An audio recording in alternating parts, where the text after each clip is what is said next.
যাদের চাকরির প্রয়োজন তাদের জন্য এই ভিডিওটি।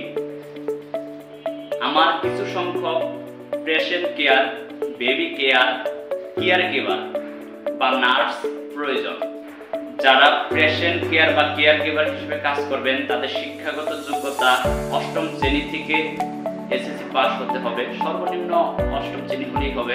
বাংলা ইংরেজি লিখতে পড়তে জানতে হবে, কেননা প্রেসক্রিপশন থাকবে, সেটা দেখে ওষুধ খাওয়ানো লাগবে রোগীকে, প্রেসার মাপা, ডায়াবেটিস পরীক্ষা করা, এই কাজগুলো করতে হবে। অনেকের প্রশ্ন থাকতে পারে, আমি তো এই কাজগুলো জানি না, তাহলে আমি কেমনে করব? এই কাজগুলো না জানলে আমাদের এখানে নিজস্ব ট্রেনিং একাডেমি আছে, সেখানে কাজগুলো শেখানো হয়। 3 থেকে 5 দিন বা 7 দিন, 10 দিনের মধ্যে আপনাকে কাজগুলো শেখানো হবে। একটা নার্স বা কেয়ার গিভার বা পেশেন্ট কেয়ার কি কাজ করে থাকে সম্পূর্ণ কাজগুলো শেখানো হয়। আপনি যদি কাজ করতে চান তাহলে আমার সাথে যোগাযোগ করতে পারেন।